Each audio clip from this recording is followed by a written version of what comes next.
Okay, so we're here for an update. I got a bunch of stuff recently, all quite cheap, looking for discounts and bargains, and picked up a bunch of stuff.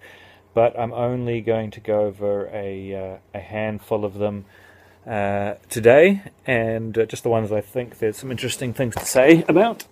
So to kick it off, I will go with a Criterion, because Criterions are the big boys. Get this out of the way. This is The Friends of Eddie Coyle, which is an excellent film by Peter Yates, who I'm quite fond of as a director. He did some great films like Krull, Robbery, Breaking Away, amongst others. And this is one of his three favourite films that he's done of himself, as he says in the audio commentary for this film. He places this alongside Breaking Away, which is probably his biggest hit, and another film called The Dresser, which I haven't seen, but I am seeking out to see that now that he has mentioned that it is one of his favourites of his own. And the commentary. So the commentary is from 2009, and it's really the only true special feature, which is a shame that Criterion have not gone the extra mile for this film. There is a still gallery, and there is a large booklet with an essay in it, which is quite good. So I'm glad I picked this up at the Amazon sale that they've been having recently, 50% off. Now, the film itself is about a small-time gunrunner played by Robert Mitchum. Robert Mitchum's a bit of a mixed bag with me. If he's cast in the correct roles, he can be quite good, but I find him rather stiff.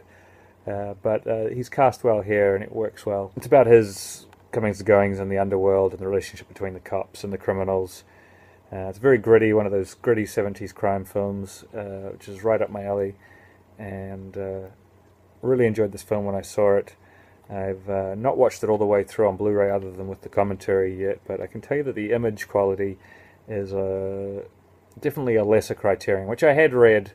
At times it looks not much better than a DVD, although if a DVD was playing on my 55-inch screen, it would look terrible. But in other moments it looks really good. The colours are quite strong, and in the daylight scenes the colourful cars that they drive are pretty strong yellows and etc., whatever the car colour may be. So it's an okay transfer, but it's a great film, and I don't see this getting any sort of love or treatment better than this anytime soon. So it's probably the best way to get it for the foreseeable future.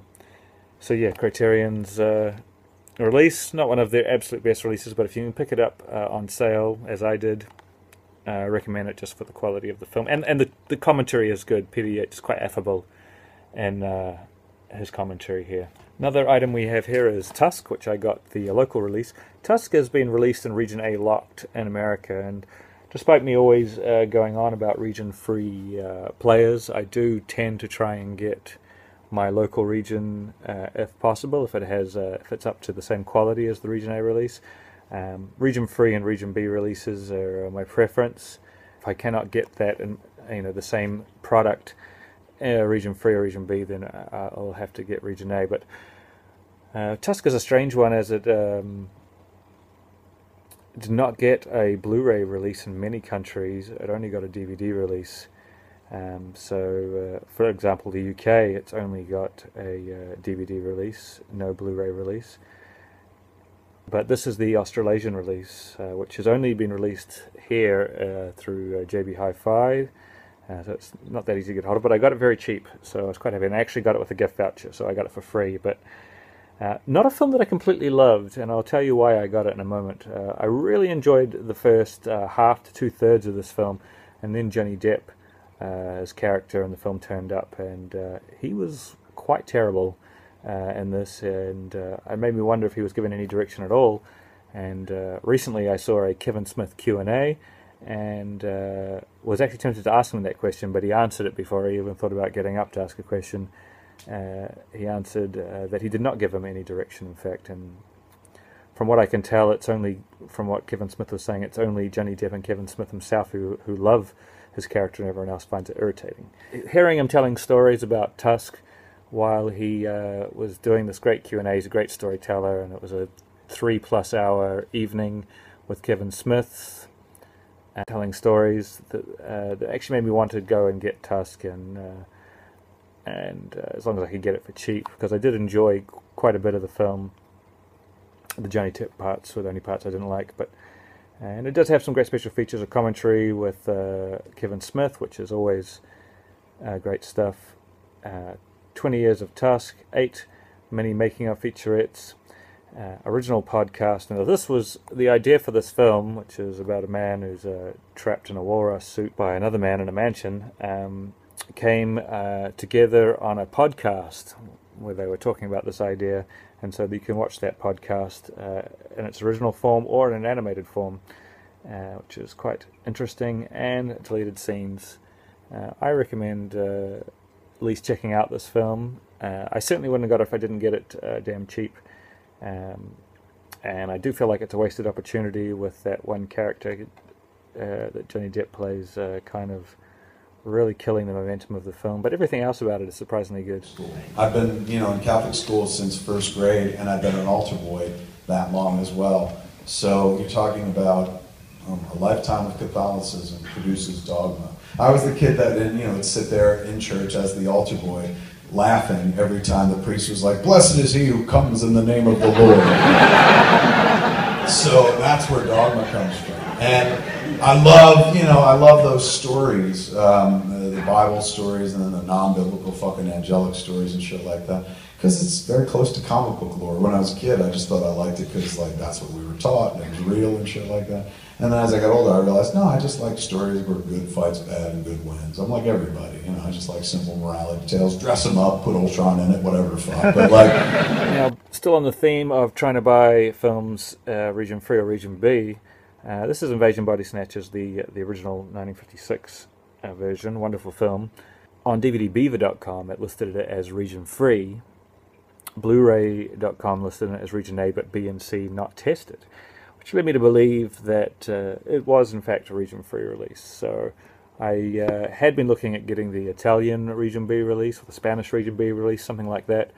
But when I saw this was region free, and I was quite surprised because Olive Films do not do region free releases, I was quite surprised. So I ordered it only to find out that it's region A locked, which is quite disappointing.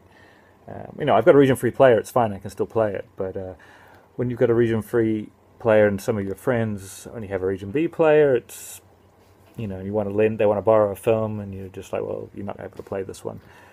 So I prefer to get region B or region free discs where possible, and I, like to support region free discs in general, by studios who do make stuff available region free.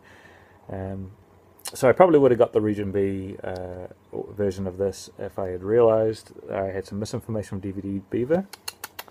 But it is what it is. I've got this now, and I got this very cheap. I got a website was running a discount sale if you bought a particular amount of Blu-rays, and I got enough stuff that I wanted on there to bring the price down quite a bit. So there you have it. I've got a couple of releases from Kino, who do all region A locked, but they do releases that you can't find anywhere else. So quite happy to pick them up. And one is Miracle Mile, which is a film I only saw a few months ago and was surprised I'd never seen it before. It's like an 80s cult film about the potential end of the world, a nuclear strike. It's from the director of Cherry 2000. In fact, he did this and Cherry 2000. I don't think he has directed any other feature films that made it to the cinema. Done a lot of TV work since, but I haven't seen Cherry 2000 in a while, but I used to quite like it. But I really liked this when I saw it. And I got really good reviews of the Blu-ray quality. Now, why the Blu-ray quality is quite good, and this was a low-budget film, so, there's only so much you can expect. It does look quite good, but it has a lot more speckles and damage on it than I was expecting. I was expecting a much more pristine print from the reviews I read. So it was a little bit shocking. And some scenes were a little softer than I thought they were going to be. But the colours are very strong. It's a film that's not going to get a lot of money spent on it restoration-wise, so it does look pretty good considering that it is not a very well-known film. Now, the special features are great. It's got 2 audio commentaries, one with the director, which is moderated by Walter Chow, and one with the director and the DP and production designer.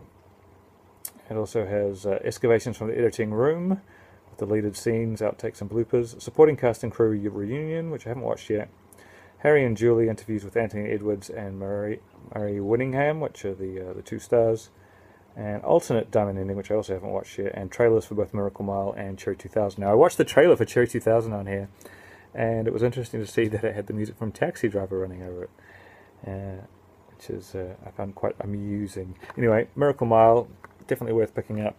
The other Kino release I got was Young Savages. This is one that I quite enjoy, Burt Lancaster courtroom crime sort of film.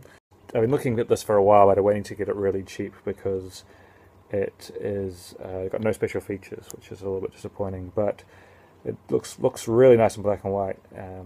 The blacks could have been a little deeper, but it's whereas this was speckly and a little bit juddery at times, this is solid as a rock and very little damage, very little flecks to speak of. And of course, it's a John Frankenheimer film, and I love John Frankenheimer. I have a few films in my collection from him, including Manchurian Candidate, Birdman of Alcatraz, Ronin, and I have pre-ordered Seconds, the UK release of Seconds, and here we have Young Savages, so one worth checking out. Lastly, among other things, this is a rebuy.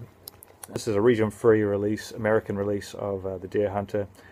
I used to have the Studio Canal Region B digibook release of this, which I sold for a couple of reasons. Firstly, the audio on the Studio Canal release had an issue. It did have a perfectly acceptable 2.0 track on it, I believe, but the 5.1 track, which is the one I would prefer to listen to, was pitched high. So it was a slightly higher octave than it was supposed to be. I actually read about it after I'd bought it, and then I noticed it's a marginal pitch, but it's definitely not the way they're supposed to sound, and sometimes the voices just sounded a little off. Now, the picture was okay on the Studio Canal release, but the picture I actually think is far better on this Universal release. Studio Canal did have the better special features. So this, of course, has a better picture, the correct audio. It has deleted and extended scenes. It has a feature commentary with the cinematographer Vilmos Zsigmond and film journalist Bob Fisher. And those are really the main, other than some trailers, that's really the main two features. Whereas the UK Studio Canal release did have a 3-minute intro by Mickey Rourke, which was okay. Had a Vietnam War unknown images, which is a 48-minute documentary in French with English subtitles, but it was more about Vietnam than really the Deer Hunter in particular. So I don't really mind losing that. But it also had a 24-minute interview with Michael Cimino, the director.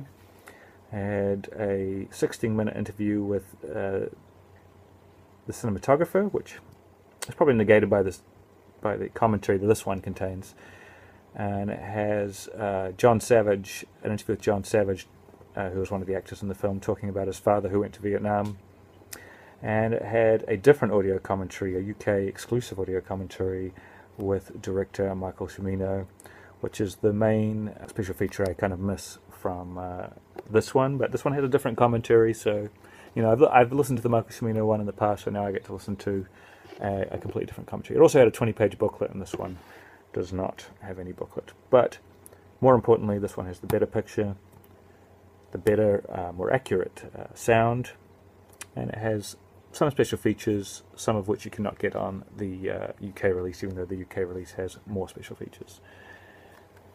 So that's everything we've gone over today. There's some other things which I've picked up cheap also, but I think these are the ones I really wanted to talk about, so get at them.